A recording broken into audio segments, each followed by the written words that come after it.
Today we will be reading from the Immaculate Srimad Bhagavatam, the 4th Canto, chapter 29, entitled Talks Between Narada and King Vaji. And we'll be doing text 18 to 20 today. So this is a 3-verse text. So I think we'll repeat just one time through. And then each of you could do one of the 4 lines, one of the stanzas, and then we'll go from there. Make sense? Yeah. Okay. Dehorata swindriya swa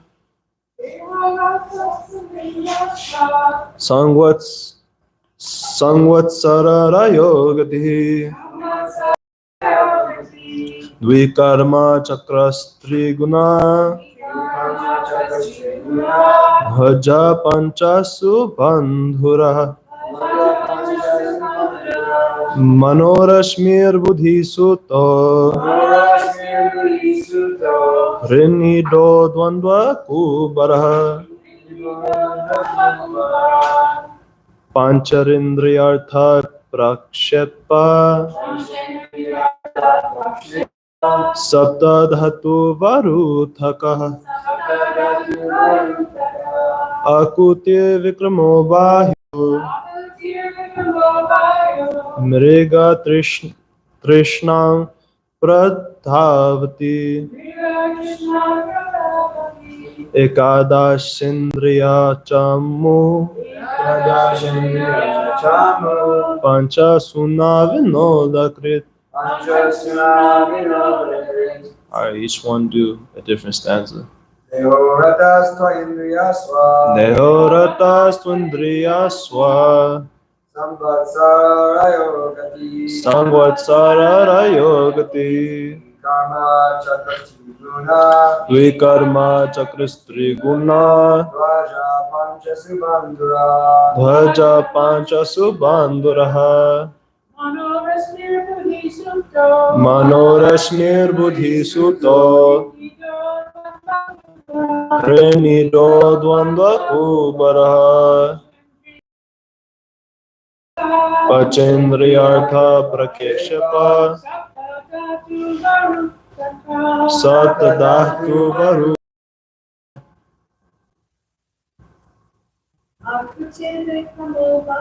Akuti vikramo bhayo Visham pradhavati Ekadashindriya chamu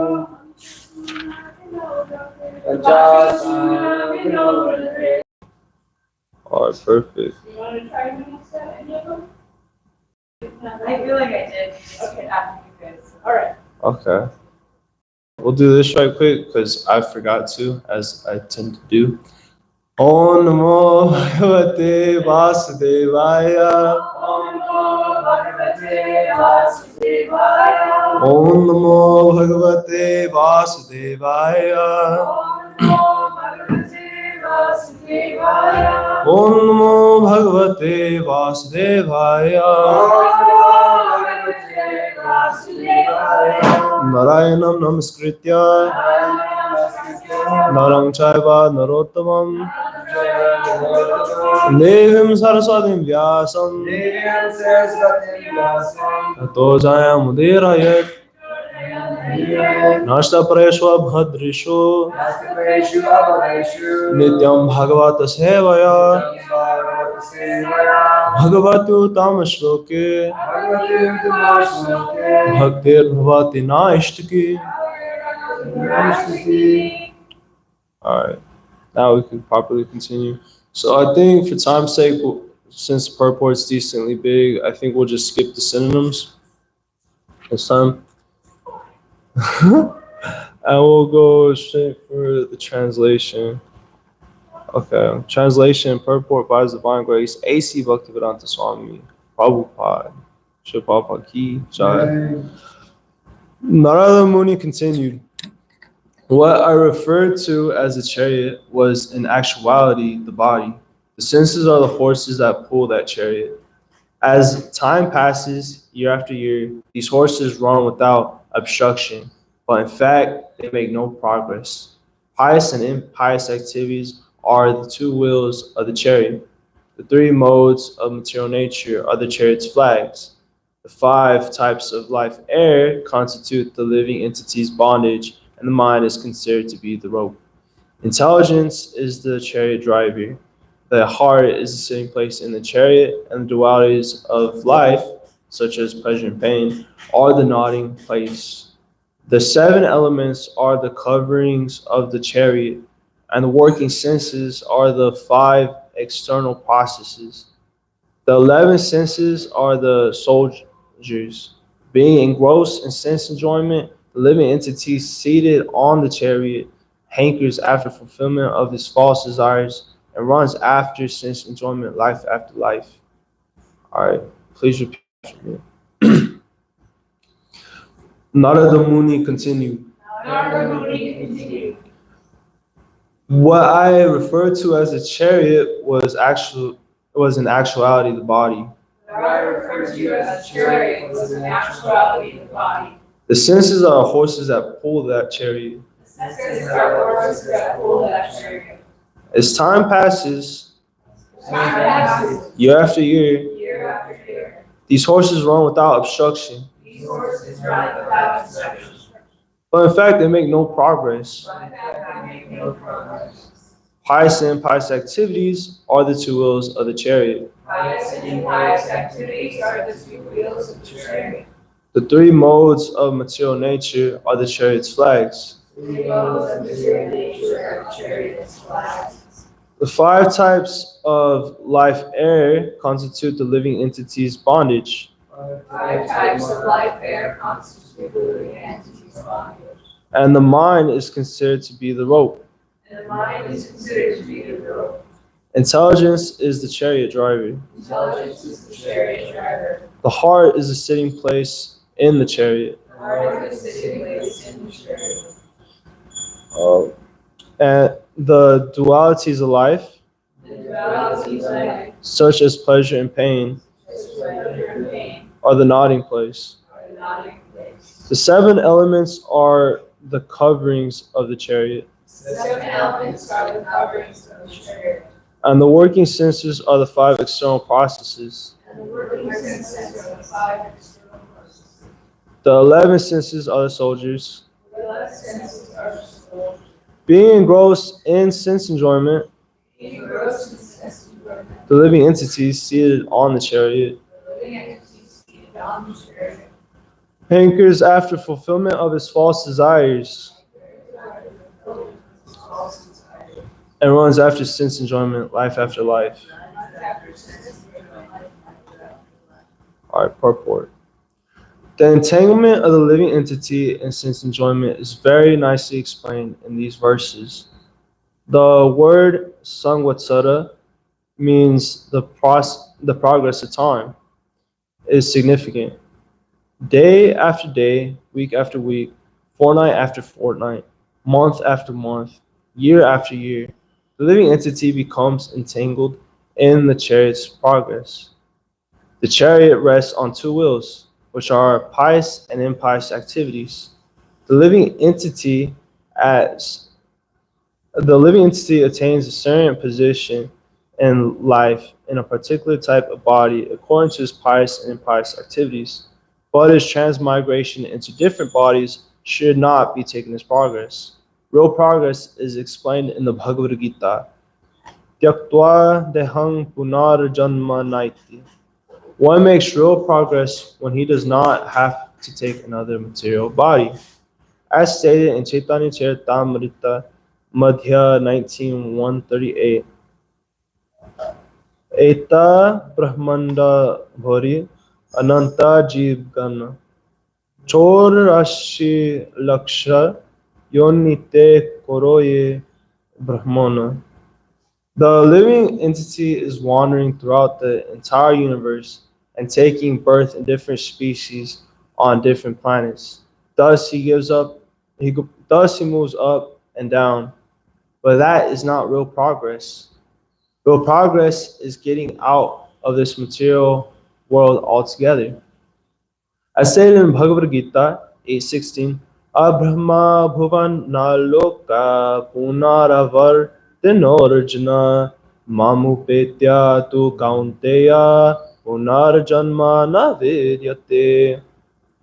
From the highest planet in the material world down to the lowest, all are places of misery wherein repeated birth and death take place. But one who attains to my abode, O son of Kunti, never takes birth again. Even if one is promoted to Brahmaloka, the highest planet in the universe, he has to come down again to the lower planetary systems. This is wandering, thus he is wandering up and down perpetually under the influence of the three modes of material nature. Being illusion, he thinks he is making progress. He is like an airplane encircling the earth day and night, incapable of leaving the earth's gravitational field. Factually, there is no progress because the airplane is conditioned by the earth's gravity. Just as a king is seated on a chariot, the living entity is seated in the body. The sitting place is the heart, and the living entity sits there and engages in the struggle for existence, which goes on without progress perpetually. In the words of Narottama Dasa Thakura, Karma Kanda, Jnana Kanda, Ke Bolvi Sher Banda, Amrit Bolya Jebal Khai, Nana Yoni Sada Fire, Kodoria Bokshone Kore, Tar Janma Adha Pate Jaye. The living entity struggles very hard due to the influence of fruitive activities and mental speculation, and simply gets a different type of body life after life. He eats all kinds of nonsense and is condemned by his activities of sense gratification. If one really wants to progress in life, he must give up the ways of karma kanda and jnana kanda, fruitive activities and mental speculation. Being fixed in Krishna consciousness, one can become free from the entanglement of birth and death and the vain struggle for existence. In these verses, the words mriga trishnam pradhavati are very significant because the living entity is influenced by a thirst for sense enjoyment. He is like a deer that goes to the desert to search out water. In a desert, an animal simply searches in vain for water. Of course, there is no water in the desert, and the animal simply sacrifices his life in an attempt to find it. Everyone is planning for future happiness, thinking that somehow or other, if he can reach a certain point, he will be happy. In actuality, however, when he comes to that point, he sees that there is no happiness. He then plans to go further and further to another point. This is called Mriga Trishna, and its basis is sense enjoyment in this material world. Om Agyanadhamrandhasya Ginanjana Shalakaya Chaksu Militam Yena Tasmai Shri Gurave Namah Shri Chaitanya Manobhishtam Stapitam Yena Bhutale Swayam Rupagarahmayam Dadati Swaparantikam Hey Krishna Karuna Sindho Dinabandha Jagatpate Gopasha Gopaka Kanta Rara Kanta Namoste Tatta Kanchana Gourangi Radhe Vrindavaneshwari Vrishabhanu Sutrevi Pranamami Hari Pre Vancha Kalpa Tarubhyasa Kripa Sindhuvya Evacha Patitanam Bhavnevyo Vaishnavevyo Namo Namah Namo Vishnu Padaya Krishna Pisthaya Bhutale Srimati Bhaktivedanta Swami Niti Namne Namaste Saraswati Deve Gauravani Pracharine Nivishesha Shunvari Bhashatire Shatarine Jai Shri Krishna Chaitanya Prabhu Nityananda Shri Advaita Gadadhara Shivasadi Gaur Bhaktivinoda Hare Krishna Krishna Krishna Hare Hare Hare Rama Rama Rama Hare Hare Agnanam Bhashate Patitatmanam Gyanaguru Tachita Harine Chakshashen.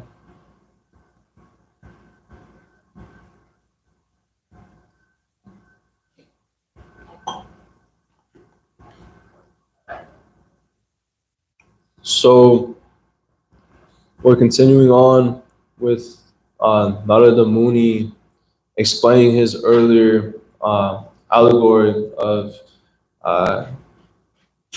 King Puranjana and his life as a woman as well as by Dharvi. And so King Prachinabhavi mentioned that he was not able to quite understand what was meant by this allegory, which if we didn't have Prabhupada's purports, I'm sure many of us felt in the same shoe.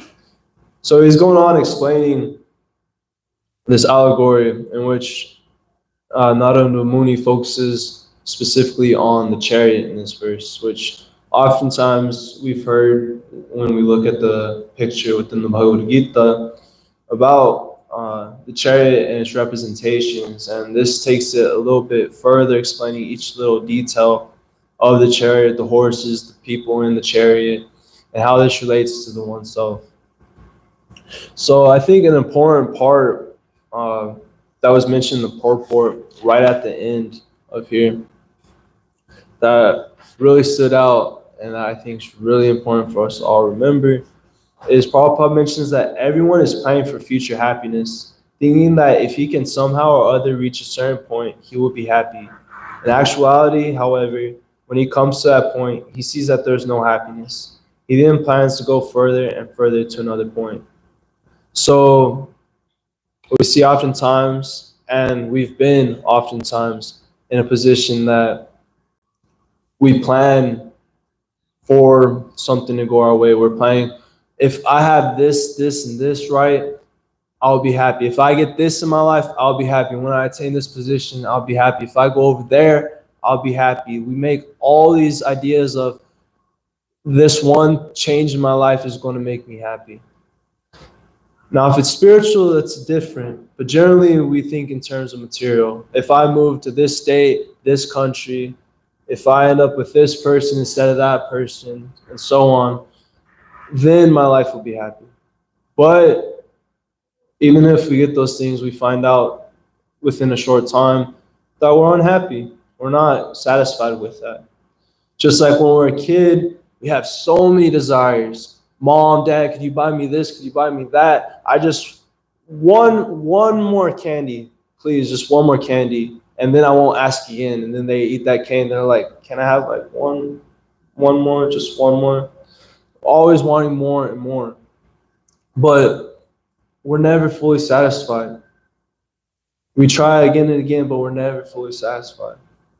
So we're all striving for happiness, and maybe even the happiness of others around us. But without proper knowledge, we strive for things that won't necessarily bring us happiness. And if it does, it's limited. So we're oftentimes trying to find our own happiness. That's kind of part of being a living entity is we're Satchit Ananda. We got Ananda, which is bliss or happiness. So naturally, with that being part of the soul, we're going to seek for happiness. Uh, and oftentimes, maybe we extend that to hoping that others around us are happy. Maybe our friends, our family, our parents, our partner, whoever it may be, we want to see them happy in some type of way. But without proper knowledge on what will make you or those people happy, uh, the happiness will only be limited at best. You'll be happy for that short amount of time, but then over time, it's finished. It's not, doesn't continue bringing that happiness.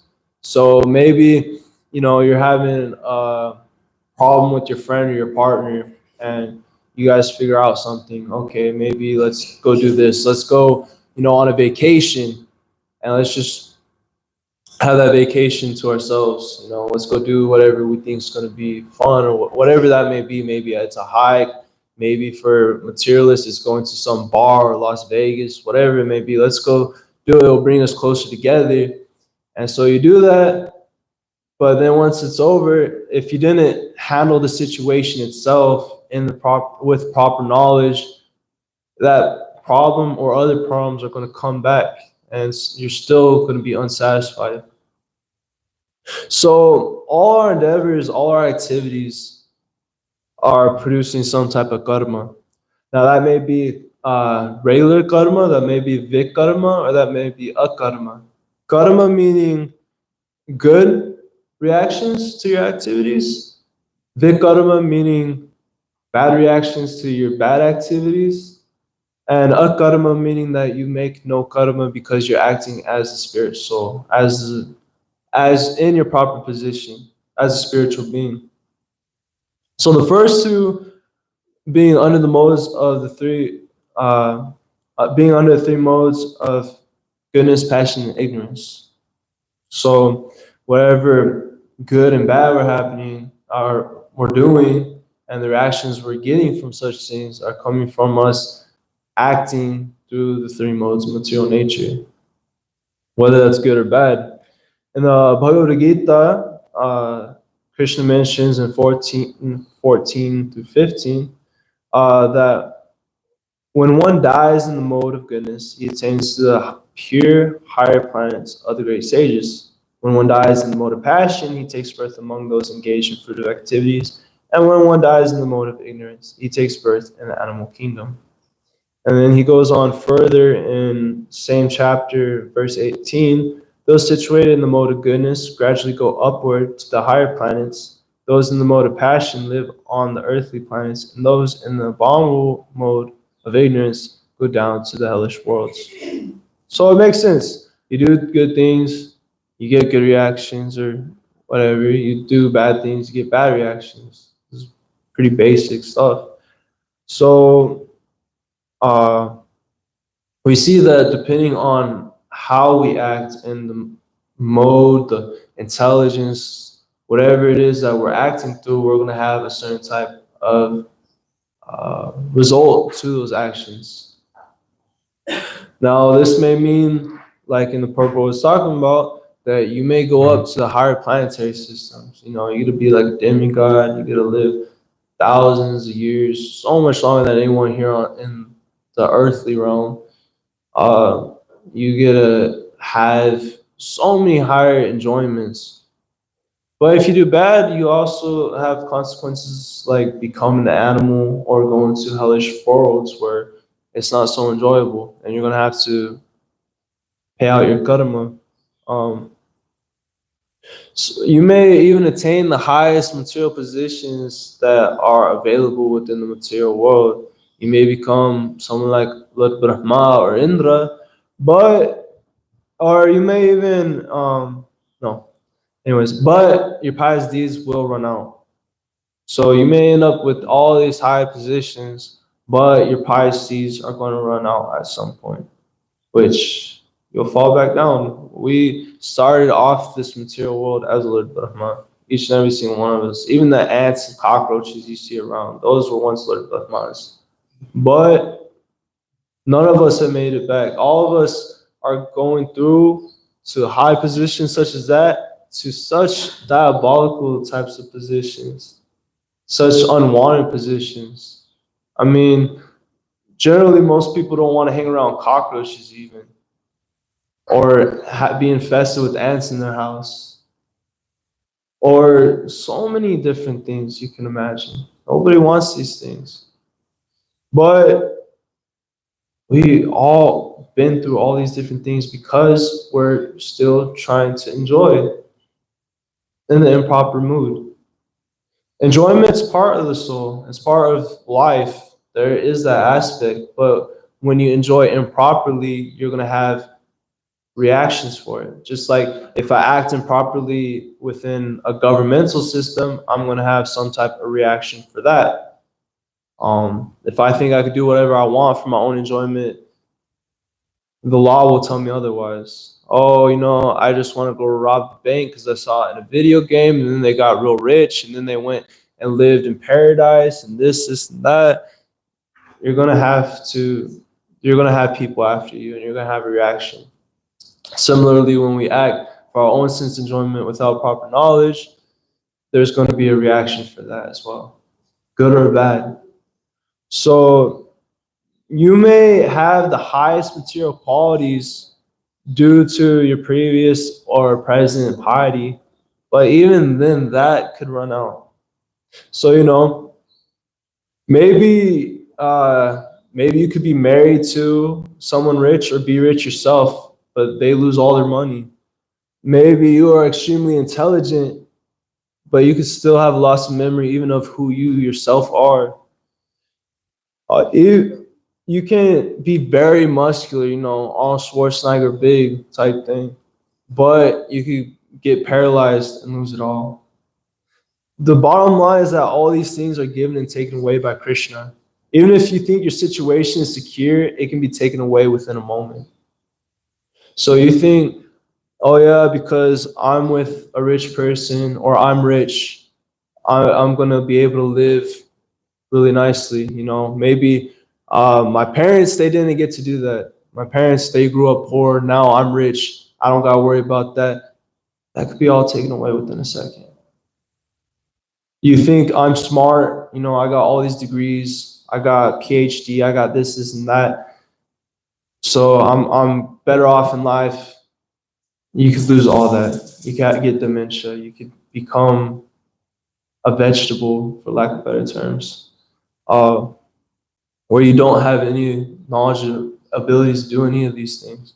So we plan to have all these perfect situations constantly. Okay, now if I get this, my life will be good. I'll be able to do good things. Even in a spiritual sense, some people think when I have everything materially set up, then I'll be able to progress spiritually. Maybe, if I have a good house and a good job, perfect children, wife, or whatever, if I just have it so perfect, then I can have it. Or maybe when my kids leave, then I could practice spirituality perfectly. Maybe this, maybe that. So many ideas of when this eventually happens, my spiritual life will be able to be perfect. When I don't have to work so much, I'll have the time to do more spiritual activities. They come up with all these ideas that are, these things are the things hindering me from spiritually progressing. And to some extent, that may be true. That may be true to some extent. But regardless, there's still going to be some type of impediments that try to come your way, even without those current impediments that you think about. So the thing is trying to do those things now, regardless. All this planning of how we want things to be for ourselves or those near to us, such as family, partner, friends, are never guaranteed. But we know Krishna is doing everything for the ultimate good. So You may plan your life out perfectly. You may plan out your children's life perfectly, or you may help your friend plan out their life perfectly. If you just do this, you do that, you go to college for this, you get married to this kind of person, you do this, you do that. Your life is guaranteed, but it's not guaranteed. It's not guaranteed. But however, Krishna ends up planning it out, even if it looks bad in the beginning, or it looks bad currently, or it's going to look bad, Krishna's always doing it for your ultimate good. He'll take away things, he'll give you things constantly, but it's always for your ultimate good. He's teaching you detachment, and he's teaching you how to see things as they are. He doesn't want you to sit here and stay in the material world enjoying, oh, this is so nice, my life is so nice, blah, blah, blah, blah. So he's going to take things, he's going to give things accordingly, because each person is uniquely different, and each person has their own attachments and so forth. So he's going to act accordingly with each person. So you may suffer in ways that this person may not suffer, but this person probably suffers in ways that you don't. Externally, it may look like you're suffering more or he's suffering more, but ultimately, all these things are to bring us to the point of God realization, or at least coming to the point of questioning that kind of thing.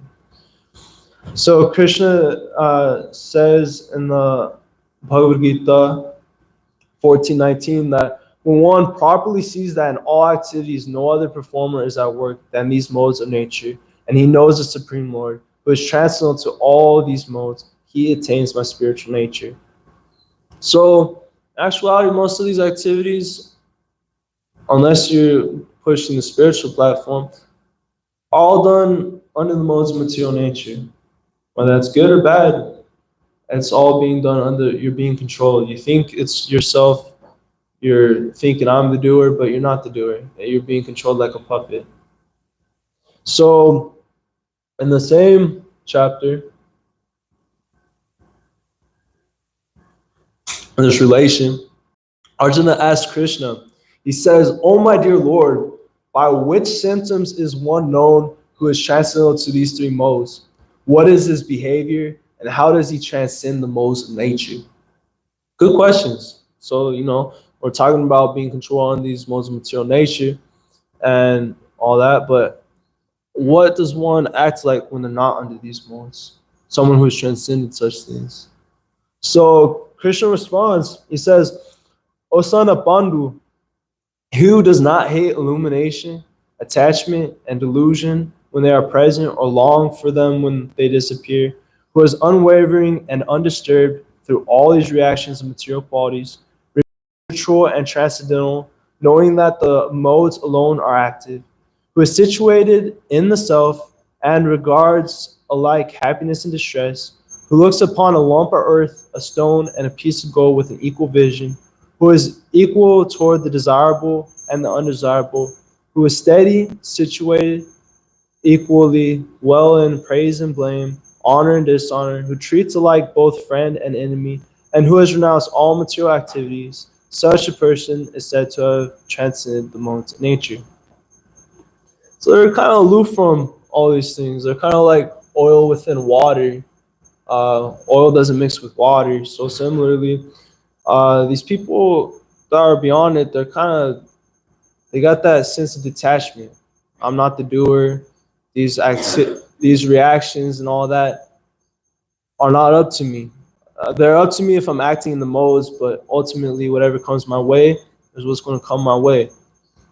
So I'm going to take it as is. They're within the middle. Just like the Buddha, he talks about taking that middle path. Attachment or detach, just right in the middle. So one must come to the transcendental platform to not be affected by the modes. And what exactly does that entail? That entails that we act not in the material consciousness. We got to go beyond the material consciousness. We got to go beyond our material way of thinking, which is knowing what is the spirit soul, what is spiritual. What does it mean to be spiritual? It means to be acting on the level of the spirit. And what is the spirit? The spirit is a part and parcel of God. And if it's a part and parcel of God, then what's its relation to God? Its relation to God is that it is eternally a loving servant with God. There's that loving reciprocation. So this is Sanatan Dharma, the eternal occupational position of the soul that you cannot take away from the soul. Water is wet, fire is hot, and so forth. So the soul, it has an attitude of service. We see that within the material world with ourselves in the human form. You know, we serve our bosses, our parents, our friends, our partner, whoever it may be. We see this even within the animal kingdom. The mothers take care of their children. The dogs protect their owner. There's constantly this service attitude. And even without that necessarily, there's still an act of service. The tree, you know, it's not directly moving and all that, but it's still producing its fruits. It's still producing shade. It's still giving its wood and all that. It's still serving, even though it's not actively going out its way to serve. It's still serving. So we're always serving in one shape or another. So to transcend the modes, we got to be acting on the spiritual platform. And this is what it's going to be a karma. We talked about karma and vikarma, good karma and bad karma. But the way to get a karma, which means no reactions, that is for one to act in their position, to act correctly with the laws of God. So Krishna states in Bhagavad Gita 14:26 that one who engages in full devotional service, unfailing in all circumstances, at once transcends the modes of material nature and thus comes to the level of Brahman. So there you have it. If you want to transcend the modes, act in devotional service. This is the soul. This is our position. This is how we're supposed to act naturally. And when we act unnaturally, we're going to have unnatural results, which means, you know, Sat Chit Ananda, we're eternal, full of knowledge and bliss. But when we're acting unnaturally, we're going to have that unnaturally. So we're not going to be eternal. We're going to have material bodies that are going to decay and rot and then eventually die. We're going to have limited knowledge, oftentimes being illusioned or have so many wrong ways of thinking. Or Ananda, bliss, we're not going to be happy. No matter what we do, we're not going to be happy. So one must come to the level of the soul, of acting as a soul, through engaging in devotional service, unfailing in all circumstances. We may be in the material world, but we can still act on the spiritual platform. And so what exactly does that entail? Well, we have the famous verse of Shravanam Kirtanam Vishnu, Smaranam Parasevanam, Archanam Vandanam Dasyam, Sakyam Atma Nivedanam. So, you know, you got hearing and chanting about the transcendental holy name, form, qualities, paraphernalia, and pastimes of Lord Vishnu, remembering them, serving the lotus feet of the Lord, offering the Lord respectful worship with 16 types of paraphernalia, offering prayers to the Lord, becoming a servant, considering the Lord one's best friend, and surrendering everything unto Him. In other words, serving Him with body, mind, and words. These 9 processes are accepted as pure devotional service. So, if one even takes up one of these seriously, they can attain perfection. Let alone if you try to take up multiple of these or all of these.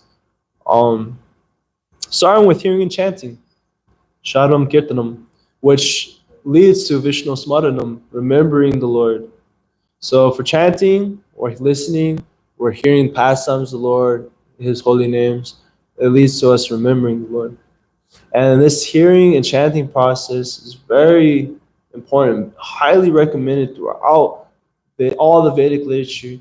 Even beyond just the Kali Yuga, hearing the names and the pastimes of the Lord, hearing from the sadhus, the spiritual people, the saints is highly recommended as the means and process to come to higher and higher levels of bhakti, higher levels of devotion, higher levels of self-realization, just simply through this hearing process and chanting. So, you know, is mentioned in Srimad Bhagavatam 2.3.10 that a person who has broader intelligence, whether he be full of all material desire, without any material desire, or desiring liberation, must by all means worship the supreme whole, the personality of Godhead. So everything is coming from, and everything's under the control of Krishna. So simply, we should worship him regardless. You may be so engrossed in the material world that, you know, I want this and I want that. You could have so many desires, but you should still worship the Lord, because even if you are wanting these things, he's the one that these things are coming to you through. Even if you go pray to the demigods, or you approach someone in this material world or anything, and they give it to you, still it is under Krishna's sanction that you're even getting these things to begin with. Or, you know, you may not have any material desire. Maybe you're like Buddhists are, and they're like trying to go desireless, attached, without attachment or anything. Still, you should worship the Lord, because that's your natural position. Or you may want liberation.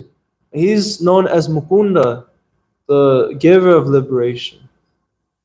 So, in all means, we should worship the Supreme Lord, whether we have desires or no desires, because this is how we're going to really experience happiness. This is how we're going to really come out of the material world. And this is what Krishna time and time comes to bring us.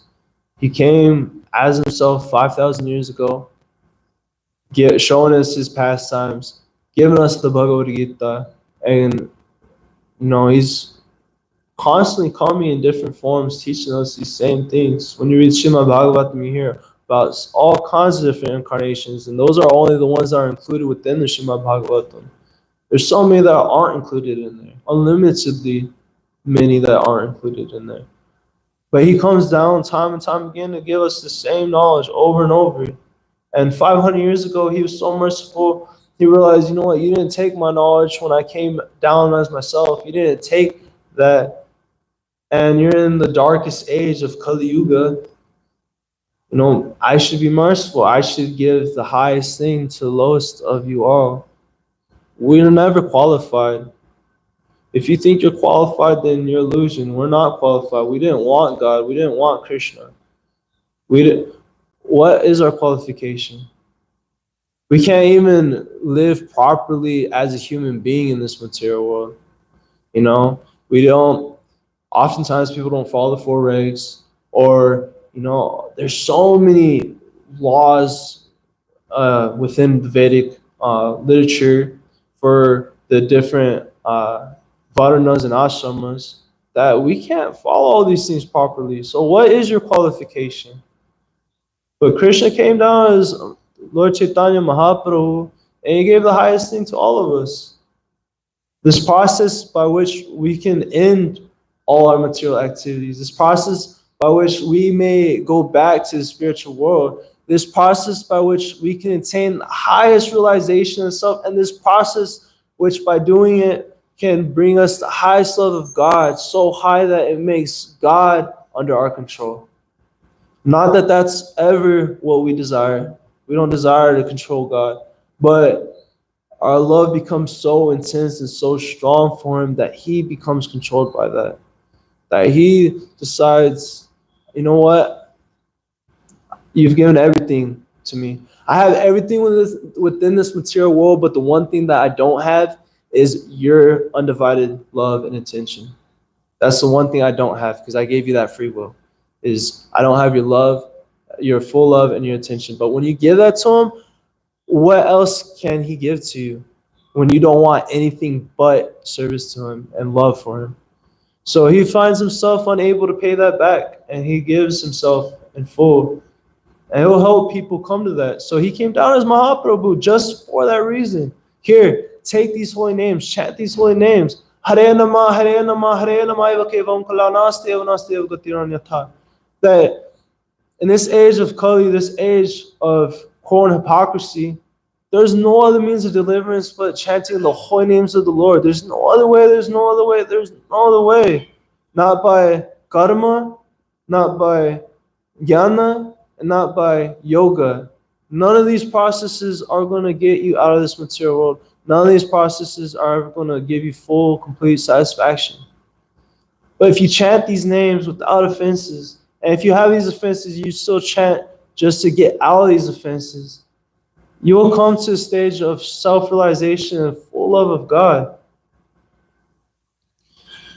But we must do so in a proper way under the guidance of people that can help us in such a way. We can't do this on our own. That's why we have a parampara, that's why we have our gurus, that's why we have the sadhus, and that's why we have the shastras. It's so that we can have people to guide us to do so. So he gives this process of hearing and chanting the Maha Mantra of Hare Krishna, Krishna Krishna, Hare Hare, Hare Rama, Rama Rama, Hare Hare. Lord Chaitanya, he's coming to give this highest thing. Goloker Prema Dhana Harinam Sankirtana. This is coming directly from the spiritual world. Within this name, everything is within it. Goloka, Krishna, Radha, everything, the pastimes, all that is within these holy names. So we should take them. That's the gift coming from the spiritual world down to us contaminated and conditioned souls. How's that one song go? No. Anyway, Krishna's coming around. Oh, Jeev Jago, Gorachan Mule. He is saying, wake up, sleeping souls, wake up. How long will you sleep in the lap of the witch called Maya? How long? So he's coming. Chant these holy names, please take them. Lord Nityananda, he was coming down to give these to everybody. He was so drunk in love of God that he was giving it to everybody, even people like Jagai and Madhai, who did the most sinful things you could ever imagine. And he came up to them and he begged them. Everybody was afraid of him. He came and he begged them to chant these names. And Madhai threw an earthen pot at his head, making him bleed. And still Nityananda was saying, please chant, please chant. Lord Chaitanya, he comes, he's ready to kill him. And Nityananda begged him, please don't. Because in this material world, in this age of Kali, everyone's a Jagaya Madhai, and nobody's qualified. If you're going to kill him, you're going to have to kill everybody. So this incarnation of Mahaprabhu, he is so merciful. And Nityananda Prabhu, they're so merciful that they're begging us to chant these names. Begging us, and by this we'll attain Krishna Prema. Simply, we don't have to go surround ourselves with fire in this Arizona summer heat where it's 113 degrees out. We don't have to go up to Alaska and meditate under the ice cold water. We don't have to hold our breath for months or years on end. We don't have to do any of those things. Hearing, chanting, following the process that Prabhupada was so merciful to give us and pass down to us. And that is continued through this ISKCON movement. So please take up this process that we've been gifted. This material life is so short.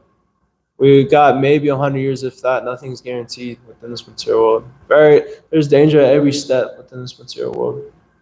So don't waste it. Take up this process. Chant the names. Take what Prabhupada gave us. He specifically tried so hard to make sure that we had as much as he could give to us. Like Srimad Bhagavatam, our morning program, deity worship, so many of these different things he focused on trying to make sure we had that. So take it up. Don't let those endeavors become a waste. Don't let those heart attacks come in here with very little bit of money. All the struggles that he went through, coming alone at an older age. Don't let all that go in vain. Read these books, chant these names, associate with the devotees, and follow the process. And by this, you don't have to worry about this chariot mentioned by Narada Muni taking you all kinds of different unwanted places. You don't have to be under the control of these things. So I think I'll open it up for questions or comments at this point. Yes, Ganesh Prabhu. I was thinking about this devotee of Lord Chaitanya named Gadadhar Das, not Gadadhar Pandit, but Gadadhar Das. And he was very much drunk with love of God. And he would go and he would ask people. I said, I was remembering the devotee of Lord Chaitanya, Gadadhar Das, but not Gadadhar Pandit, and the other Gadadhar. He was like very drunk with love of God, and so he wanted to approach one of the Muslim magistrates or Muslim mayor, highly elevated government official. And so he wandered into his house, and he was so intoxicated, he said, chant Hare Krishna. And, they were like going to kill him, Here's this crazy drunk Hindu man coming into this Muslim home, and he's telling the man to chant Hare Krishna. And it was almost frightening, it's like a home invasion. And so they were like going to attack him. The magistrate was, somewhat aristocratic, and he said, well, just calm down. I promise you, just calm down. He says, you rascal, you should chant Hare Krishna. He says, calm down, I'll chant Hare Krishna tomorrow. And then because he said Hare Krishna, he said, you said Hare Krishna, and he went back into ecstasy. He walked out of the house. So I was thinking about just Lord Nityananda and his associates, that was just saying the holy name one time, we can't understand the benefit. That's so merciful. And the Chaitanya Bhagavat, there's parts where it mentions just like how potent the holy name is, that even someone seemingly if they say it in a jokingly way or whatever, that could still be considered namabhas. And that's higher than most of our namaparad that we chant. So the holy name is so merciful. We have no idea of its mercies and glories. The whole goal is to chant incessantly. When we finish chanting 16 rounds, chant more. We should be chanting all day. Just like Mahaprabhu says in the Shishashtakam, Kirtaniya Sadhari, he is chanting constantly. But how do we reach that stage? That we see ourselves lower and be humbler than the grass. That we become tolerant like a tree. A tree, it doesn't get water, it doesn't say anything. It gets its arms chopped off and all that. It doesn't complain. It gives its fruit, it gives its shade. Being prepared, so not expecting any personal honor, but prepared to give all respects to other people. And in this way, with these qualities and this way of being, one can constantly chant, very easily, constantly, always chant the holy names of the Lord. Anybody else before we wrap up? Sareshwar Prabhu. When I hear you speak with such conviction, I know that I can pass away peacefully and the movement will go on. Thank you very much. Not that I'm planning to pass away, but you never know. Baby, please don't pass away anytime soon. We need you. All right, well, I think we'll end there. Hare Krishna, Krishna Krishna, Hare Hare. Hare Rama, Rama Rama, Hare Hare. Kirtanaya Sadhari. Always chant these holy names. You'll attain all perfection. Karantara Srimad Bhagavatam ki jai. Prabhupada ki jai.